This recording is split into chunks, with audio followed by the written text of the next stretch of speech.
नमस्कार दोस्तों, target with PS Parihar channel में आपका स्वागत है। आज की इस वीडियो में हम लोग बात करेंगे सबसे पहले अग्निपथ योजना की और सरकार के एक्शन की। उसके बाद में हम लोग बात करेंगे उत्तर प्रदेश अधीनस्थ सेवा चयन आयोग की और लास्ट में हम लोग बात करने वाले हैं एलटी ग्रेड शिक्षक भर्ती की।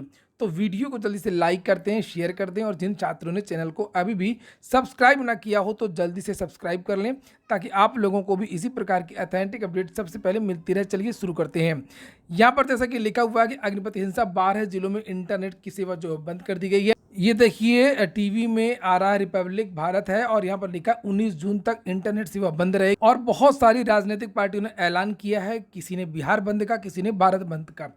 एक बात मैं और बता दूं, अभी मैंने दोपहर में एक वीडियो बनाया था जिसमें जो हिंसा हुई है, जो आगजनी हुई है, जो बहुत सारे कार्यालय आग लगाए, जिन लोगों ने ट्रेन को आग लगाई है, उस हिंसा का मैंने विरोध किया था। तो बहुत सारे जो छात्र वो कमेंट कर रहे थे, हिंसा का कभी भी समर्थन नहीं किया जा सकता। एक बात नोट कर लीजिए आप लोग। और बहुत सारे ऐसे लोग हैं जो मौके पर चौका मारना चाहते हैं। मैंने इस अग्निपथ योजना का कभी समर्थन नहीं किया है और सबसे पहले मैंने ही विरोध करना शुरू किया था। यह योजना पूरी तरीके से गलत है और सरकार ने छात्रों को उकसाया है। लेकिन विरोध करने के बहुत सारे तरीके होते हैं और अगर आप लोग सोचते हैं कि target with PS Parihar channel हिंसा का समर्थन करे तो target with PS Parihar channel हिंसा का और हिंसा करने वाले लोगों का कभी समर्थन नहीं कर सकता है। खैर, 3 दिन से लगातार ये प्रदर्शन जारी है और प्रदर्शन किया जा सकता है लेकिन हिंसा नहीं। यहाँ पर जैसा कि लिखा है, अग्निपथ की आग बिहार, उत्तर प्रदेश, मध्य प्रदेश, हरियाणा, दिल्ली, पश्चिम बंगाल, तेलंगाना समेत 7 राज्यों में पहुंच गई है और इसके साथ ही ये आंदोलन अब हिंसक हो गया है। तेलंगाना के सिकंदराबाद में भड़की हिंसा में एक शख्स की गोली लगने से मौत भी हो गई है जबकि 15 लोग घायल हुए हैं। युवाओं का सबसे ज्यादा उग्र प्रदर्शन बिहार और उत्तर प्रदेश में देखने को मिल रहा है। तो बिहार के कुछ जिलों में ही इंटरनेट की जो सेवा है वो रोकी गई है। जैसे यहाँ पर लिखा हुआ है, लखीमसराय, बेगूसराय, सारण जिले में सोशल मीडिया पर रोक लगा दी गई है। भी कुछ राज्य हैं जैसे बक्सर, पश्चिम चंपारण, नवादा, समस्तीपुर, वैशाली, इसी तरीके से कैमूर, भोजपुर, रोहतास, औरंगाबाद में भी सोशल मीडिया पर रोक लगा दी गई है। और जब से उत्तर प्रदेश में कानपुर में व्हाट्सएप चैटिंग पकड़ी गई है दंगे को लेकर के, तो हो सकता है कि उत्तर प्रदेश के भी जो प्रमुख और संवेदनशील जिले हैं तो वहां पर भी इंटरनेट की जो सेवा है वो बंद कर दी जाए। वहीं पर आप प्रमुख छात्र संगठन है युवा हल्ला बोल, उसके जो अनुपम है और बहुत सारे जो छात्र हैं जो दिल्ली में शांतिपूर्वक प्रदर्शन कर रहे थे, इन छात्रों को गिरफ्तार कर लिया गया है। वास्तव में इन छात्रों को कल ही गिरफ्तार कर लिया गया था लेकिन पुलिस थाने में रखा गया था और आज इनको तिहाड़ जेल भेज दिया गया है। सबसे अपील है इस आंदोलन को बिल्कुल शांतिपूर्ण और लोकतांत्रिक और संवैधानिक ढंग से चलाएं और आगे बढ़ाएं। कोई भी आदमी इस आंदोलन में हिंसा करता है, वो इस आंदोलन को कमजोर कर रहा है, सरकार का पक्ष मजबूत कर रहा है। इसीलिए ध्यान रखिए, शांतिपूर्ण और संवैधानिक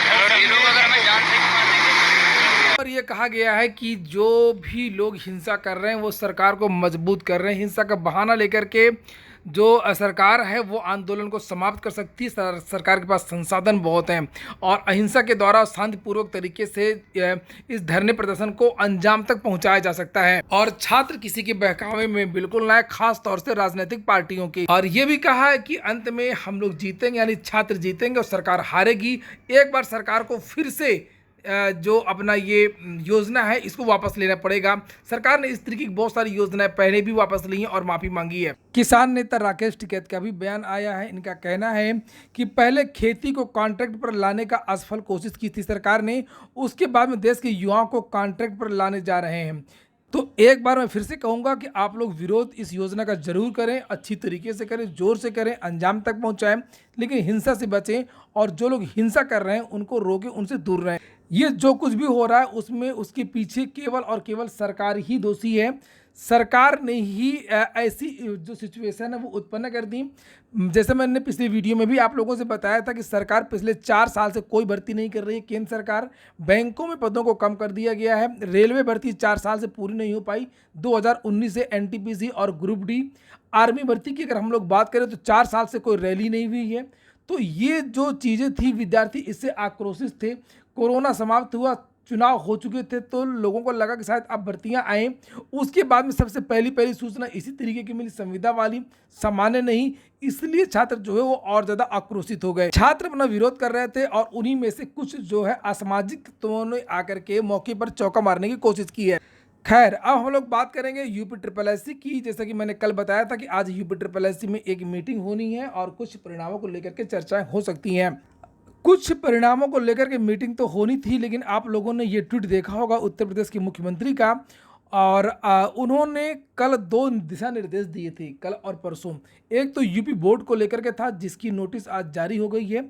उन्होंने एक ट्वीट और किया था एएनएम की भर्ती को लेकर के। तो यूपी ट्रिपल एससी चूँकि पूरी तरीके से मुख्यमंत्री के अधीन है, इस तरीके की नहीं जिस तरीके से लोक सेवा आयोग को कुछ अधिकार प्राप्त हैं, और वहां से डायरेक्शन मिला है कि 9000 से अधिक एएनएम की नियुक्ति की जारी प्रक्रिया को समयबद्ध ढंग से पूर्ण कराएं। इसलिए इसी में आज जो है वो बात समाप्त हो गई है और केवल एएनएम के परिणाम को लेकर के आज चर्चा हुई है।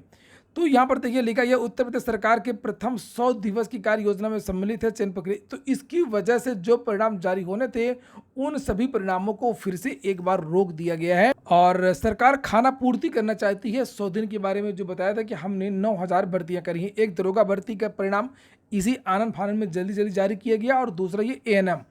इसके बाद हालांकि दरोगा भर्ती में अभी बहुत सारे पेज हैं, परिणाम भले ही जारी कर दिया गया कोर्ट के अधीन, लेकिन उसमें बहुत सारे पेज हैं।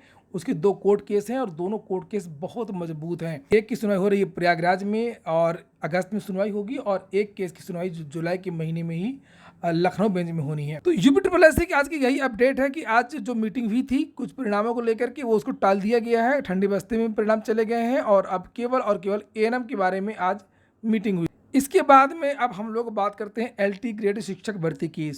सुबह मैंने आप लोगों से बताया था कि आज कुछ छात्र उत्तर प्रदेश लोक सेवा आयोग गए थे। एलटी ग्रेड के विज्ञापन को लेकर के अधिकारियों से वार्ता भी हुई थी कि आखिरकार टीजीटी और पीजीटी का जो नोटिफिकेशन है वो जारी हो गया, एलटी ग्रेड का क्यों नहीं हो रहा। तो उसमें 2 पेज थे। एक तो समकक्ष की अर्हता वाला तो मामला है, यूजीसी वाला वो तो ठीक है, लेकिन सबसे बड़ा मामला है एक कि इसका एक कोर्ट का केस चल रहा है। खास तौर से हिंदी विषय के जो छात्र हैं वो कोर्ट चले गए हैं। हिंदी लिटरेचर वाले, हिंदी ग्रामर वाले, किसको लिया जाए किसको ना लिया जाए, और उसका जो सुनवाई होनी है वो 12 जुलाई को होनी है। 12 जुलाई को होनी है। इसका भी उत्तर प्रदेश लोक सेवा आयोग थोड़ा सा वेट कर रहा है, क्योंकि हाईकोर्ट ने पिछले साल एक आदेश दिया था कि जो भी भर्तियां आएँ उसमें समकक्ष साफ साफ लिखा जाए, और समकक्ष के विवाद में पढ़ना नहीं चाहता है। पिछली भर्ती में 3 विवाद हो गए थे। एक तो कला वाले विद्यार्थियों का एक विवाद हो गया था, दूसरा हिंदी वाला विवाद हो गया था, और एक अंग्रेजी का भी विवाद है। तो जो हिंदी वाला जो मैटर है, जो 12 जुलाई जो केस लगा हुआ है, इसकी वजह से भी ये जो विज्ञापन है वो रुका हुआ है। बहुत जल्दी जो इस पर निर्णय आ जाएगा, और जैसे ही निर्णय आ जाएगा वैसे ही जो विज्ञापन है वो जारी हो सकता है। अगर हाईकोर्ट उस पर डायरेक्शन दे देगा तो फिर यूजीसी की आवश्यकता नहीं रह जाएगी। हाईकोर्ट के आदेश के अनुसार ही जो विज्ञापन है वो जारी हो सकता है।